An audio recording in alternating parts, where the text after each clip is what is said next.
Hey everyone, so you may remember that in the last sort of video like this, I took a look at this Kodak EasyShare Z7590, and it actually took some okay shots. It helped add like a telephoto lens that could go like 10x or 10 times, if you will, optical zoom.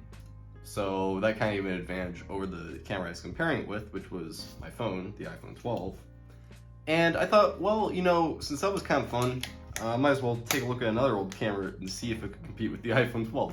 And the reason I kind of like to compare it to the iPhone 12 too is because it's comparing it to a phone camera, which a lot of people are using these days. So anyway, with that in mind, I thought, well, why not give this a shot? This is a much more compact camera. It's the Sony Cyber-shot DSC-S500, right from the box here. And it's from around 2006 or so. It's rocking a 6 megapixel resolution, 3 times optical zoom, which isn't great. I feel like digital zoom on my phone probably looks just about the same in terms of like sharpness as this optical zoom, but we shall see. It's got a 2.4 inch LCD monitor, no viewfinder, and I'm just gonna say this now. This screen is garbage, but I'm getting ahead of myself. Anyway, it's also got 25 megabytes of internal storage, and we'll get into that later too. So we're gonna start with a camera overview, kind of taking a look at the hardware itself. Then we're gonna shoot some photos on this, compare it to the iPhone 12, and finally, we're gonna kind of just discuss our findings, and we will see whether or not this Cyber-shot is cyber shit. Okay, so here's a look at the camera body. So we got the Cyber-shot branding. This little thing here, my best guess is that it's like for grip. It's not like a button or a shutter button or anything. It's just either for grip or aesthetic reasons, and it fails on both counts. And you got the Sony logo, your little flash LED here, pretty nice. This is kind of a status LED, like for the timer and stuff.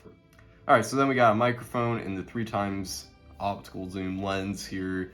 You can see it's a pretty small lens, which isn't great. Might be a bit of foreshadowing there. On the side here, we got our little lanyard. It's attached to the camera on this little shiny protruding bit. Kind of interesting. There used to be rubber here, but it came off because this is an old camera.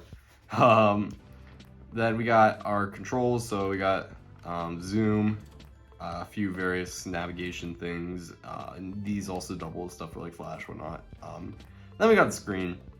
Its viewing angles suck. It's very pixelated. It's not good. Speaker, AV out jack, mini USB, which is nice. I know the Kodak used an obnoxious proprietary connector, and I'm glad I have the cable for that. And let's go ahead and take a look at the top real quick. You got your mode dial, and then in the center, that's where the shutter button is. And it is 2-stage, but it's very easy to like accidentally press it all the way. And you got your power button. And really, I'm not a huge fan of putting the shutter button around the mode wheel, especially because it's pretty much flush with the top of the wheel, which means that it's just not a great experience. But on the bright side, the mode wheel feels kind of nice. So anyway, last thing to discuss is the bottom. You got your tripod mount, and then you got the battery compartment, which no longer sits flush because brittle plastic. That's the least of this battery compartment's worries, because this, I don't think it has to do with the fact that like it isn't flush, because usually it'll work, but I think that some corrosion's causing some problems in here, because this runs on 2 AA's, which actually is good because old lithium batteries are pretty hit or miss, and I approve. So anyway, I think this is the right, I don't know. Anyway, the other thing of interest is this Memory Stick Pro Duo. Yep, this uses not an SD card like you'd expect, but a Sony memory stick. Anyway, that is something to note, the memory stick thing, if you do ever get one of these, but you might not want to after we take a look at these photos, so let's move on. Okay, so here is the first photo I took on the Cyber-shot, and I gotta say, it's not very good. I mean, it's kind of overexposing a bit. I mean, it was cloudy out, but it kind of all looks like clouds, and it doesn't really do the blue in there a ton of justice. And the whole photo is kind of noisy and grainy, especially when you zoom in here. You can just see that it is not exactly the sharpest or nicest image. A lot of noise. And honestly, even though this has, you know, it's a 6 megapixel sensor as opposed to the Kodak we looked at previously's 5 megapixel sensor, I mean, you wouldn't know. It doesn't look nearly as good. And part of that is because I was shooting in auto mode, and one of the biggest issues with this camera is that it lacks a manual mode, which would be okay back in the day maybe, but nowadays, if you want to get, you know, nice photos from an old camera that's digital at least, you kind of have to have a manual mode so you can tweak it and make it, you know, make it actually look nicer, and kind of, usually I'll want a tripod and stuff, because, you know, you kind of need to, you know, work at it a bit more to get a nice photo out of it. But this doesn't have that. It doesn't have things even like a histogram, which would help me know if the photo was too dark or too bright. You know, it doesn't have anything like that. You can't control shutter speed, aperture, etc. The only thing that you can technically control yourself on this camera is the ISO, and it only goes from 80 to 400, whereas the Kodak went from 80 to 800. And when we compare it to the iPhone, we can see that not only does it actually do the blue sky more justice, but it's also a wider shot. This isn't like the ultra wide lens I was even using. It was just the standard wide lens. And yeah, I mean, it's not even close. There's no weird green hue. It's just much better. So yeah, what's gonna save this or ruin it is gonna be the zoom probably, and we're getting there. Anyway, if we move forward, we have this. So I took this at the local bakery, and you know what? It's actually pretty okay. Like, I actually like this photo.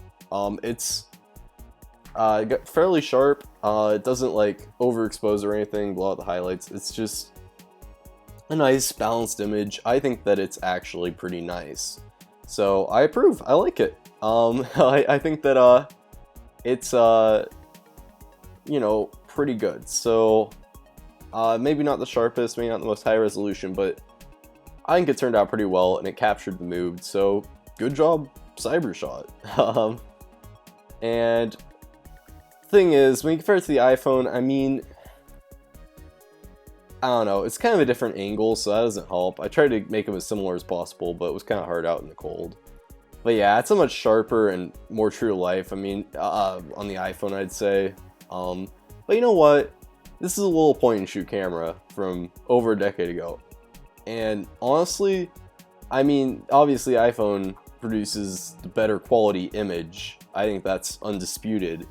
But this isn't bad, I'd say. I'm okay with it. And who knows, maybe you prefer this. I don't know. Again, which one you prefer is up to you, but I'm just trying to look at it as objectively as possible. Anyway, this is another one. It's kind of overexposing again. I mean, it does represent the image okay. In terms of sharpness, I mean, you know, there's weird noise going on. Actually, if I go back to this one, yeah, there really wasn't all that weird. I mean, there's a bit of it, but it's not quite as bad as like when you go here and makes them look green and purple. It's weird. Anyway, yeah, from a distance, if you don't zoom in, it looks okay. But again, compared to the iPhone, oh wait, actually, I don't think I got that photo on the iPhone. But anyway, compared to what the iPhone would take, yeah, there's just no competition. Anyway, this is a zoom shot. This is as far as it will zoom, right? And I gotta say, I was trying to kind of get the dramatic sort of church spire look thing, and it's pretty rough, to be perfectly honest. It's pretty grainy, not very sharp, and considering this is optical zoom, not digital, it looks a lot like digital zoom. And I can tell you, I got this photo on my iPhone too, and this is digital zoom, not optical in the iPhone, right? But it's a lot sharper and nicer looking than this noisy mess, and this is optical versus the iPhone's digital, and it still wins. Anyway, moving on, we got an indoor shot here at the local cupcake shop, and this one's not great either. This had flash on, and even then, I mean, again, it's not like it's butchering the photo to the point where you can't even tell what it is. So, I mean, that to its credit. This is for a little point and shoot. I mean, it's not terrible exactly, but I mean, it's just so kind of grainy, and it's just not a very pleasant photo. It's kind of fuzzy too, I'd say.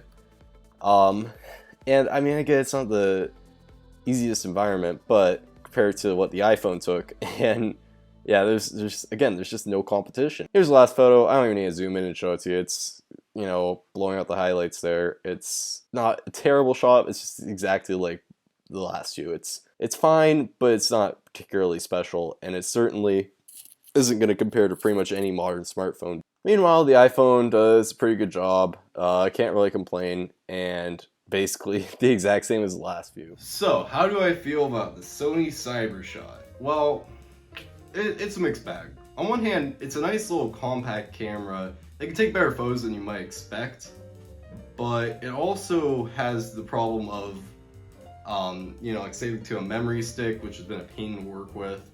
And it runs on AA's, which is nice because old lithium batteries are a bit of a pain, but the problem with it is that they still don't work reliably, and I've had to go through a couple of them, and it's just not been a very fun experience. It's kind of picky too, so that's something to note. But it does at least have a standard USB port on the side. I appreciate that.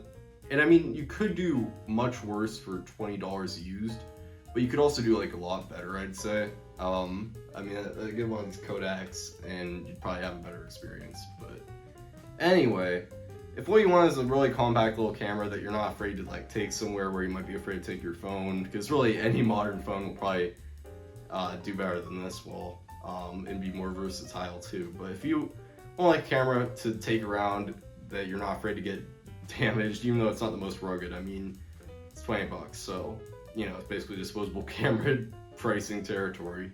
And also, if you want a little camera for like a kid or something, I mean, this would work.